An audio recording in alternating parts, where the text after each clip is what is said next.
Salah satu dasar ya bahwa nasab Sadah Ba'alwi ini sahih, ini ada kitab ya. Kalau kita ini NU atau Aswaja atau Ahlus Sunnah wal Jamaah itu percaya kepada para ulama yang mu'tabar, para ulama yang fiqh. Kita percaya walaupun apa yang mereka sampaikan tidak menyertakan bukti atau dalil. Assalamualaikum warahmatullahi wabarakatuh. Pemirsa, nah ini yang saya sangat tunggu-tunggu dari dulu sebetulnya, yaitu munculnya seorang oknum kiai, katanya kiai, ahli kitab katanya, orang yang kritis katanya, yang mendukung membela Ba'alawi. Sebetulnya saya sudah mantau dari dulu dan saya sudah tahu sebetulnya oknum kiai ini memang pendukung Ba'alawi, tapi mungkin dulu-dulu dia malu-malu kuciang mau muncul. Dia main di belakang layar. Yang dimunculkan muridnya Wafi. Nah ini muncul. Nah, kenapa bukan dari dulu nih oknum kiai ini? Yaitu kiai yang terkenal dong, hebat, keren, bukan, jago ngaji, ahli ngaji, kritis. Dan beliau yang dulu selalu bertolak belakang dengan NU, dan beliau kalau tidak salah yang mencetuskan kiai NU garis lurus. Kalau ada kiai, kalau ada NU garis lurus, berarti ada garis belok, garis tengah, garis mencong dan sebagainya. Ini kiai ini, yaitu yang terkenal katanya si Kiai Haji Idrus Ramli. Pertama saya memberikan apresiasi pada beliau. Ya alim lah. Oke, saya akui dia alim. Dalam hal dia membela nasab Ba'alawi atau Ba'alawi, itu hak dia. Sah-sah saja. Kemarin kalau tidak salah dalam video dia muncul. Nah ini yang sangat saya sayangkan, orang yang digelari Kiai Haji, kemudian alim, kritis, yang memproklamirkan ada garis NU lurus dan sebagainya. Sayang komentarnya dalam membela Ba'alawi itu menurut saya ini tidak sesuai dengan kealiman. Ya, bikin blunder bagi dirinya. Dikira saya seorang yang menolak, bukan menolak, banyak bertolak belakang pahamnya dengan NU ini. NU yang sekarang maksudnya, bukan paham akidah, bukan ya, pemikirannya dengan NU ini yang dia memproklamirkan NU garis lurus ini, orang yang benar-benar brilian lah, alimnya luar biasa.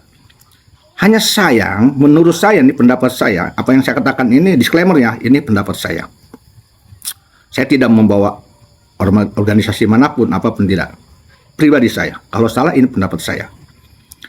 Dikira saya ini brilian dalam membela Ba'alawi, tapi Masya Allah, ini Ba'alawi bukan bagus kalau begini dibelanya. Masa membela Ba'alawi hanya dengan satu kitab? Ustadz ini membela Ba'alawi hanya dengan satu kitab. Tidak pantas dilakukan oleh seorang alim.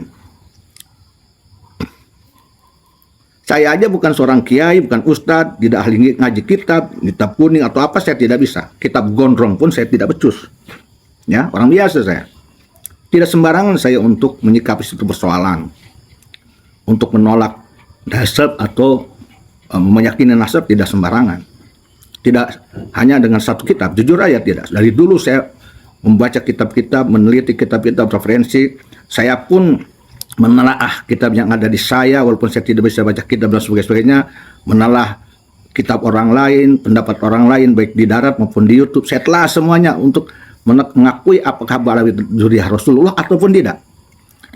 Maka saya bisa menyimpulkan, baru setelah itu, setelah saya membaca apa yang saya ketahui dari kitab tadi, dari orang lain, kitab yang dibaca orang lain, dari YouTube dan sebagainya, ya, baru saya bisa meyakini satu perkara.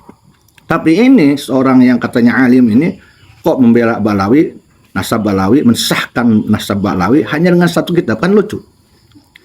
Dan ada yang statement dia yang sangat, saya sangat ganjil, yang tidak sesuai dengan pola dasar barometer dan rumus ilmiah, keilmuan.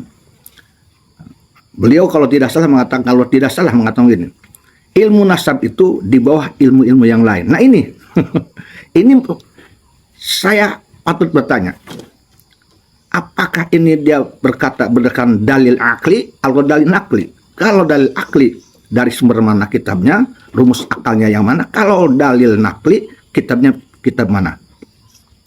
Yang saya tahu, ya, ilmu nasab itu berdiri sendiri. Ilmu nasab itu tidak di bawah ilmu yang lain. Ya, walaupun mempelajari ilmu nasab itu fardu kifayah, tetapi ilmu nasab punya keunikan tersendiri. Nasab bukan hanya harus berdasarkan dengan dalil dan ilmiah. Ilmu nasab tidak bisa dengan mimpi, dengan kasyaf tidak bisa. Dan ilmu nasab harus bergandeng, harus ditopang oleh sejarah-sejarah yang aktual, yang fakta, untuk keseimbangan, kesempurnaan.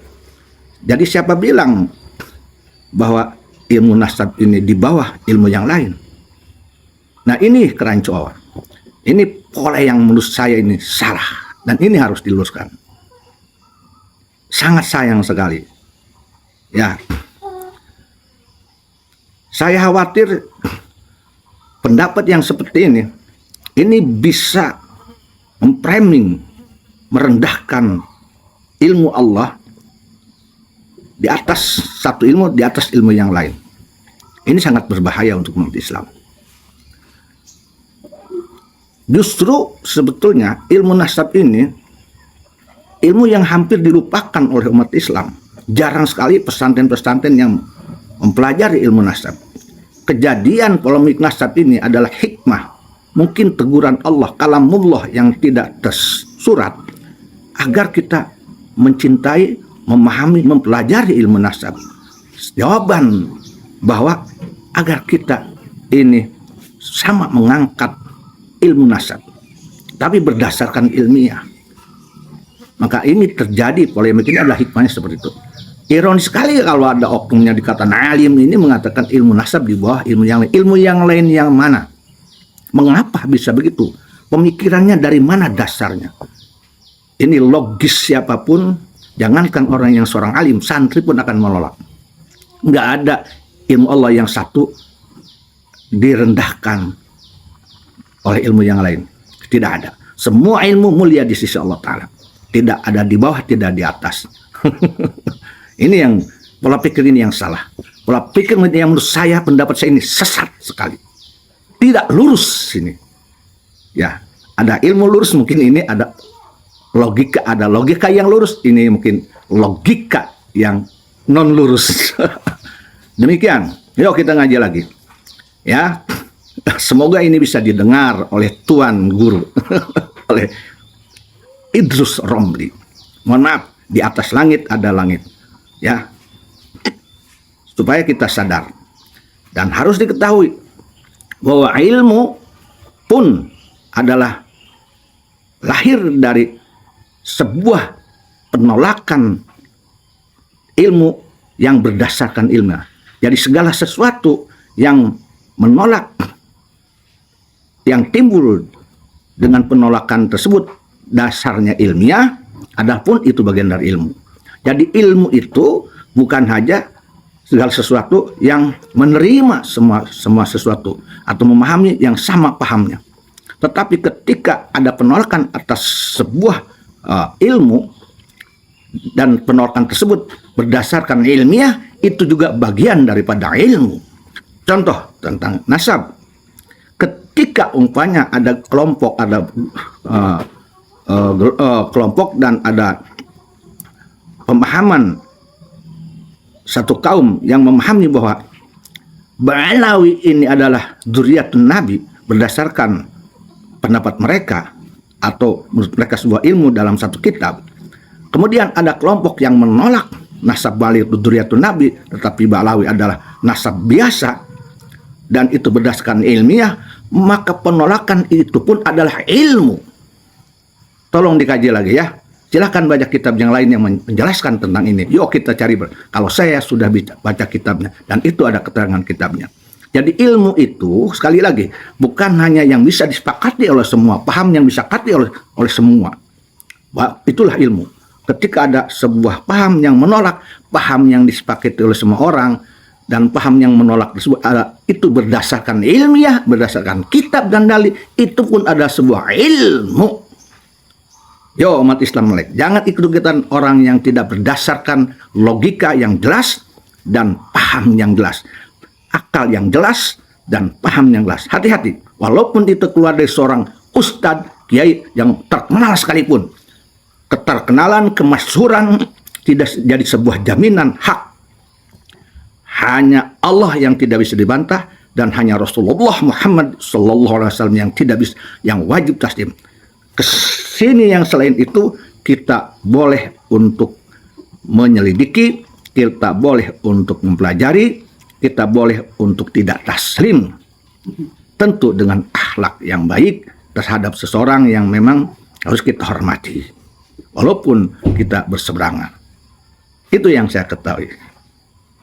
Wallahu muwaffiq ila aqwamit thoriq. Billahi taufiq wal hidayah wal afu minkum. Wassalamualaikum warahmatullahi wabarakatuh.